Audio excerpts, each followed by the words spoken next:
Let me ask you, what did you lose? Or maybe a more appropriate question is, where did you lose it? So if you've been around me for any length of time, you've at least heard me say this at some point or another, at least once. Hey, have you seen my fill in the blank? Because I'm pretty notorious about misplacing my belongings. I tend to lose things often. Just this past month, I've already lost a credit card. I've lost my debit card. I would lose my big old head if it wasn't already screwed onto my body. My wife has threatened me to purchase the tile devices, those little tracking devices, and put it on all of my stuff. Now, it sounds great in theory, where I can keep track of all my belongings on my phone, so long as I don't misplace my phone, which I already did. So I asked myself that same question. Where did I lose it? So at 16, one of my first jobs was working in a fast food restaurant chain. So the name of this establishment for this weekend will remain blank in order not to incriminate myself. But they did pride themselves on making whopping-sized beef patties, and they were technically the king of making burgers. So on a particular day, they gave me this great task. It's a pretty important task of loading up the grill, and here's how the grill works. It works kind of like a conveyor belt where you get a set of tongs, and you put the frozen patty on this conveyor belt, and it moves the patty all throughout the grill, evenly distributing the heat. So what you have is a perfectly cooked burger. You slap that bad boy in some hamburger buns, pop it in a heating tray, bada bing, bada boom. You got yourself some burgers. And y'all, I must have had a good night's sleep that day, or the girl that I had a crush on was looking in my general direction, and I thought she looked at me, but maybe not. But whatever the case may have been, I was on a roll. I was slinging burgers left and right. And then all of a sudden, I get taken out of my flow. Someone asked me to help in the cash register. So I started helping out for a few minutes, and then I got to get back to making some burgers. And so I get back to making some burgers. Only problem was I didn't know where my tongs were. Look, I didn't have time to look to see where my tongs were, so I went and grabbed me a brand new set of tongs, and then back to making burgers I went. Boom, boom, boom. All of a sudden, bang. Like, everything came to a screeching halt, y'all. I didn't know what to do. I'm 16. I'm like, I don't know. Like, I'm making minimum wage. I'm not really sure how to problem solve this thing right now. My manager didn't know what to do. They were like, all I know is this grill is not working properly. And y'all, for those that don't know, that's not a good thing. And so for the next 3 hours, we could neither sell or make a single hamburger. Like, none. I mean, we are losing money left and right.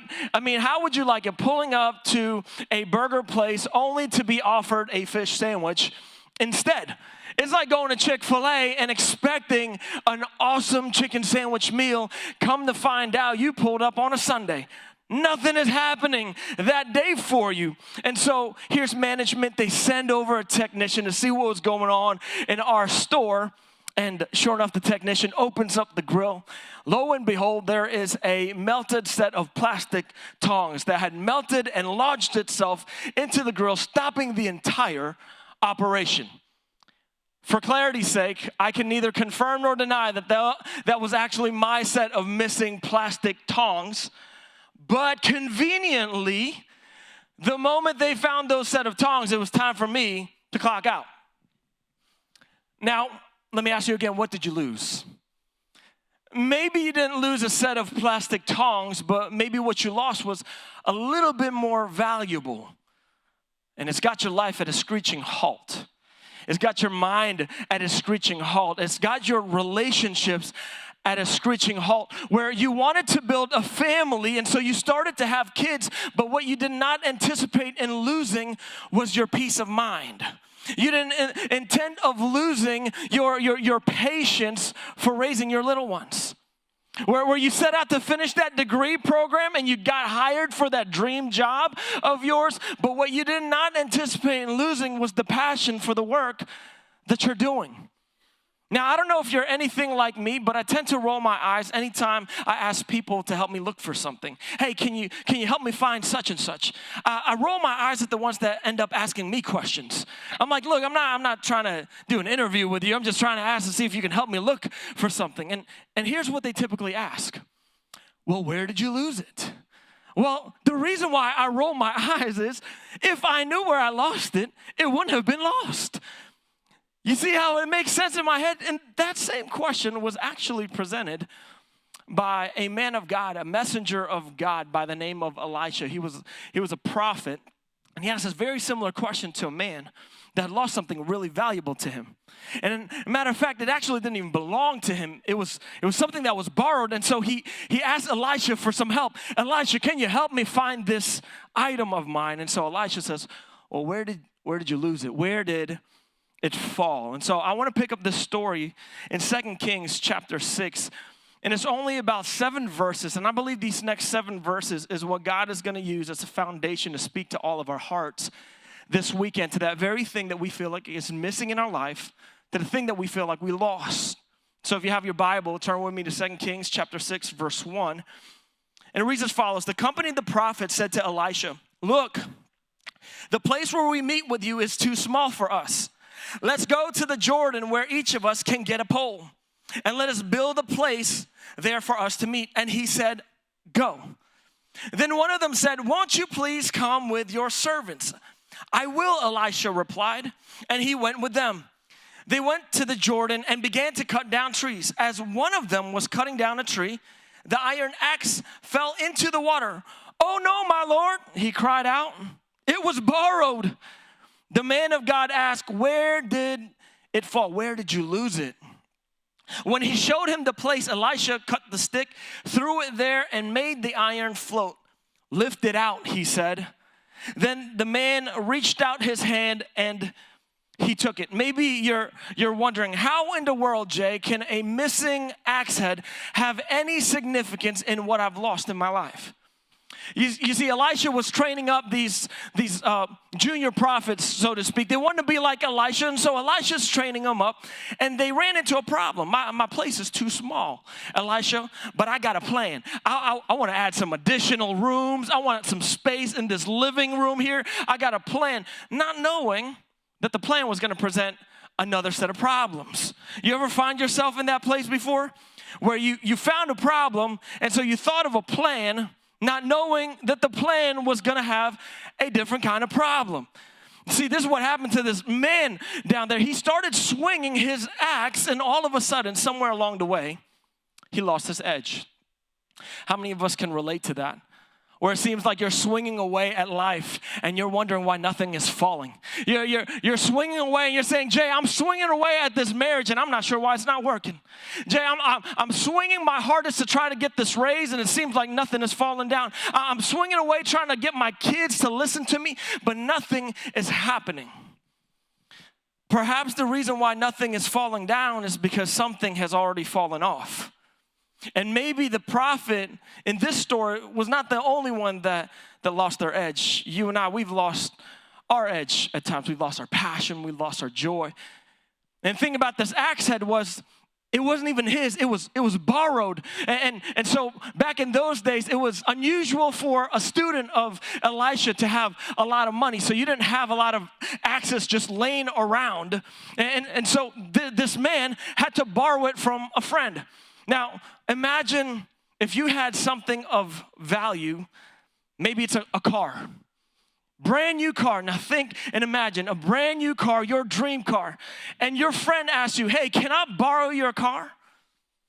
Chances are you're going to be a little reluctant in lending your vehicle to your friend, especially if it's brand new. But imagine this friend of yours is begging and pleading. Please, it's an emergency.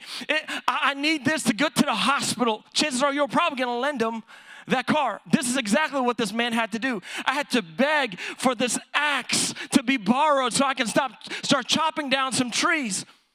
Now imagine this friend of yours returns the vehicle to you, but only the steering wheel because he didn't know what happened to the rest of the vehicle. This is a panic attack that is happening in this man's like, I'm not sure where my friend is going to get another axe, but he's going to get a hold of an axe, and he's not going to chop down a tree. He's going to chop my neck off. And so he is panicking because he dropped it in the Jordan River. Now, fun fact, because of the depth of the Jordan River and the strength of the stream, the probability of retrieval was about 1,000 to 1. There was nothing that this man could have done to get this thing out of the water. And so he calls for reinforcement. Elisha shows up, says, where did you lose it? Where did it fall? He throws a stick, and watch what he tells him. He says, I want you to lift it out. He tells him to lift it out, and he took it. So what do you do when you're swinging away at life and you've lost your edge? You've lost your edge for your marriage. You've lost your edge for your friendships, your kids, your job, your community. What if you're walking throughout life and it seems like the probability of retrieving your missing edge is about 1,000 to 1? How do you get it back? I believe that there's a principle here found in this passage of scripture that we need to apply to our lives this weekend. And it's this, that we have to live lifted. We must live lifted. Now, imagine walking to work on Monday and you got your edge back. There's fresh passion for the work that you're doing. Imagine going home this weekend and you got fresh passion and fresh vision for your family. Imagine going to your community and you've got a fresh future for what you can see God do in your community. Imagine when you find that thing that had been missing for so long in your life. I mean, we find extreme joy at finding the remote control that's been in the crevices of our sofa, and we're like, man, Jesus is awesome. Or that cup of coffee that you've been looking for, and you're like, oh man, this is like caffeinated gold in my hand. But imagine you finding peace. Imagine you finding joy. Imagine you finding contentment. More than the item floating up from the proverbial Jordan, our emotions would be lifted. Our minds would be lifted. Our hearts would be lifted. Our spirits would be lifted. This is exactly what happens to this prophet. He was weighed down with worry, but all of a sudden, the moment that axe head was lifted, he himself was lifted. Now, unfortunately, you and I, it's impossible to live lifted. Because as much as we can say, I can relate to this prophet because I'm walking around life looking for my missing direction, looking for my missing perspective. I'm looking for my missing passion. I'm looking for this missing joy in my life. Honestly, we probably relate more to the axe head than the prophet because we live life just sunk deep into despair. And more than just walking around life looking for the things that we've lost, we're actually the ones that's missing. Because we're lost, we're unable to live lifted. And so because we're lost, we lose our perspective, we lose our passion, we lose friendships, and literally it leads us down a path of destruction, and essentially it leads us to death. And this is due to what the Bible calls sin. You see, sin is any action, any thought, or any intention that goes contrary to who God is. And this sin is literally what weighs us down. And it sinks us deep and deep into despair, into destruction, and into death, further away from God. And God loved us so much that he saw us lost and he desired to lift us. And so he sent his son Jesus with the express purpose to seek and save that which was lost. You see, the probability of our retrieval was not 1,000 to 1, y'all. It was an infinite number to 1, and Jesus became the one for us. And so Jesus came into this world to die in order to defeat death.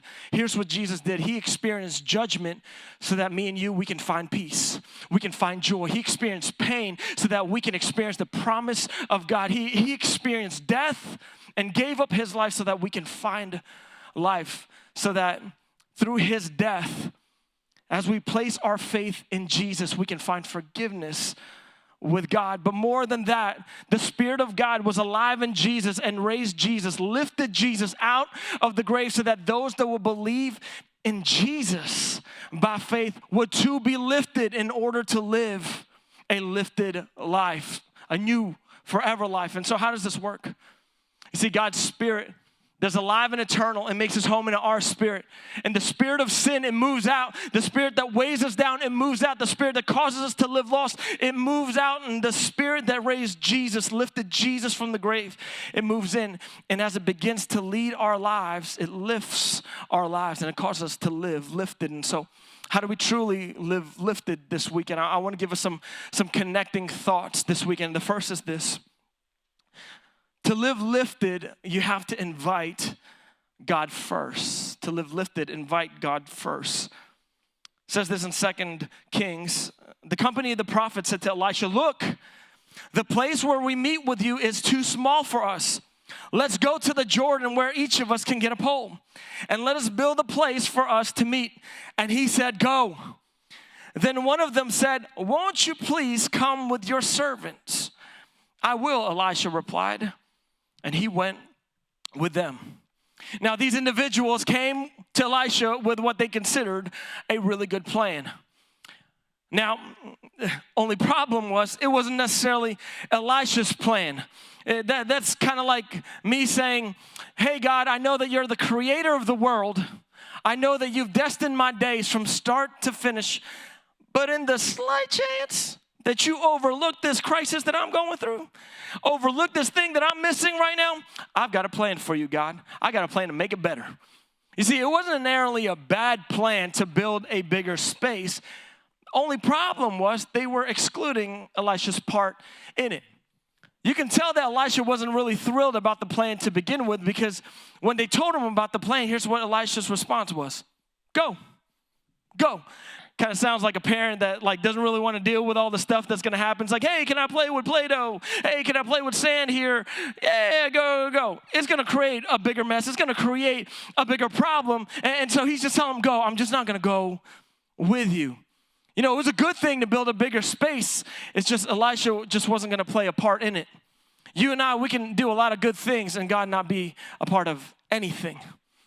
Discomfort and pain will often cause us to create a plan that excludes God's plan and God's part from being played in it. And so that's why it's essential for you and I that before we involve ourselves in everything, invite God first. The next time you experience a crisis, the next time you experience a problem, think of it this way. It's an invitation. This week, when you experience a crisis, this week when there's a problem that occurs, think of it as an invitation. You may be thinking, for what, Jay? An invitation to invite God first. Because the way that we prepare ourselves for a problem that could potentially come in the future is by inviting God's plan and God's part right now, his presence right now. The way that we can ready our hearts for crisis is not in the midst of crisis inviting God. No, look, don't get me wrong. You can invite God and you can have access to God at any point in time. In the middle, before, on the back end of crisis. But can I just tell you that there is a better time to approach God. And the best time to approach God is before the crisis even occurs. God, before this problem even occurs in my life, I'm inviting you. Trusting God in the middle of a crisis literally is the byproduct of making it a habit for each of us to invite God in every area of our lives. And so this week, our challenge is to just pause. Before the day begins, before you start a brand new project, before you start a brand new task, I want you to pause and say, God, I invite you. God, what's your plan? God, what's your part? What do you want to do? What do you want me to say, God? What do you want me to accomplish? Before you send out that email, before you shoot that text, come on, before you open that door after you get home from work, it's an invitation. Remember, your problem and your pain is an invitation for us to invite God first. And that's how we live lifted, is because we've already invited the one that can lift us and our situation first. Lastly is this. To live lifted, we have to lift what is lost. You got to lift what is lost. It says they went to the Jordan and began to cut down trees. As one of them was cutting down a tree, the iron axe head fell into the water. It says, oh no, my Lord, he cried out. It was borrowed. The man of God asked, where did it fall? Where did you lose it? And when he showed him the place, Elisha cut a stick, threw it there, made the iron float. Lift it out, he said. Then the man reached out his hand and he took it. You may be thinking, Jay, what's the big deal about a floating iron axe head? The big deal is it shouldn't have floated. The big deal is solid iron axe heads don't float on top of water. Why? Because the density of a solid iron axe head is heavier than that of water, making it impossible for it to float. The way that it should have floated, it would have floated, was literally God would have had to change the molecules and the atoms of how tightly packed or loosely packed it is. He would have had to take out the stuff in the iron axe head. He would have had to change the shape in order for the density to be lighter than that of water, making it float. Here's what I know about God. God is really good at being God. Surprisingly, we are not. You know, the moment we lose sight of God's goodness and God's greatness is normally the moment we try to do the things that only God can do and we exclude the part that we should play. God is really good at doing the impossible things, and then he leaves the possible to us. Here's what happens to this man. God provided for his need in the midst of his crisis as far as it was necessary for him to do his part.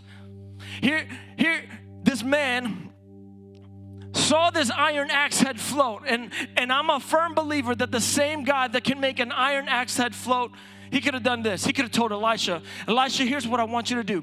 I want you to throw that axe handle into the water. And here's what I'm going to do, Elisha. I'm going to get the iron axe head to squeeze itself back into the handle. I'm going to make a float in thin air. I'm going to chop down all the trees. I'm going to build the house all by myself, and it's going to land right in the prophet's hand. He could have done it if he wanted to. But here's what Elisha says. Where did it fall? Cuts down the stick, throws it where it fell, says the iron floated. And then he looks at the man. Now it's your turn. I want you to lift it out. And the man took it by the hand and he took it. I believe that God is still able to make things float, but we've got to do some lifting. And I think about the story because I wonder what kind of effort did this man have to exert? Like, did he have to get another stick and try to bring the axe head closer to him? What if he had to bring some friends along his side and say, hey fellas, I found the axe head. I'm a little bit far in reaching it, so can you hold my tunic real quick so I can just stretch out and reach it? Like, I wonder if he had to screw it onto the handle a little bit tighter so that it doesn't get dislodged. I wonder if it was a little bit heavier when he lifted it out of that water. I would imagine that there was some effort that he had to do in lifting it. Here's what I love about God is because God loves to spread the fun around, and so he doesn't just leave the miracles to himself. He tells this prophet to play a part. And here's what I know. Maybe some of you right now are wondering, God, can you break the chains of addictions in my life right now? I believe that the same God that can make an iron axe head float is the same God that can put recovery within your reach. It's just going to require some lifting. And here's what lifting may look like. It may say, hey, I need to gather my family around me. I need to tell them I need some help. I need to go pick up the phone and I need to go find out what rehab facility I need to check myself into. What God was willing to do was what the man could not do for himself. But once he did that, he said, it's up to you. I put it within your reach. It's up to you to lift it. You're praying for that relationship to be made right. I believe that God, who can change the molecular makeup of an iron axe head for it to flow, is the same God that can put reconciliation within your reach. You just got to do some lifting. It may sound like, honey, that was my fault. I'm sorry.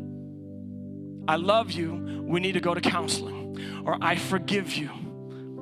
He was able to change the molecular makeup of an iron axe head, and the good news is he's still able today. He's still able to make hope float.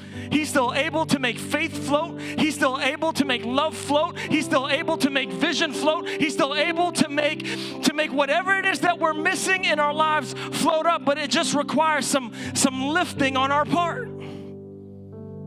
And so maybe you're here this weekend, you're saying, Jay, I don't know if I could lift it. You know, in order for us to truly lift what is lost, we ourselves, we have to be lifted. If today you've never made a decision to follow Jesus, can I just tell you that there is a God that absolutely loves you and wants to lift you this weekend?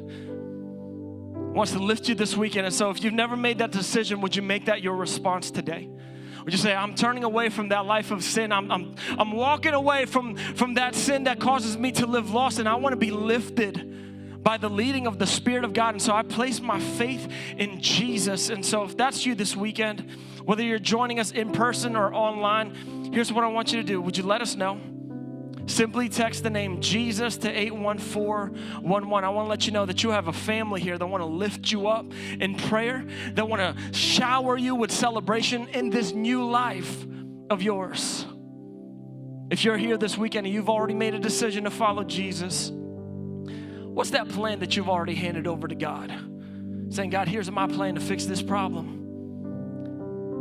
What if today is an invitation to kind of retract that plan and say, God, I want to invite you here. I want to invite you in my relationship. I want to invite you in my finances. I want to invite you in my work week before it even starts. God, I want to invite you in my parenting. I want to invite you first. What's that area of your life that God has already made float and he's put within your reach? Now it's up to you to start lifting it. Just take a moment right now. Would you allow the Spirit of God to speak to your hearts? I want to pray for us as a church. Father, we thank you that you are a God that is still strong enough to lift the things that we thought were long gone and lost in our lives. God, I thank you that because of your Son Jesus, regardless of what we misplace, regardless of what we lose in this world, we find it in fullness through your Son. We find joy, we find peace, we find serenity, we find a hope, we find love through your Son Jesus. And so, God, I pray that this weekend that you would do a lifting in hearts, lifting in homes, lifting in minds right now in Jesus' name. I pray, God, that the things that you've put within our reach, God, that we would be bold enough to stretch and lift it out, God. We invite you into our lives and our everyday for your glory in Jesus' name. Amen.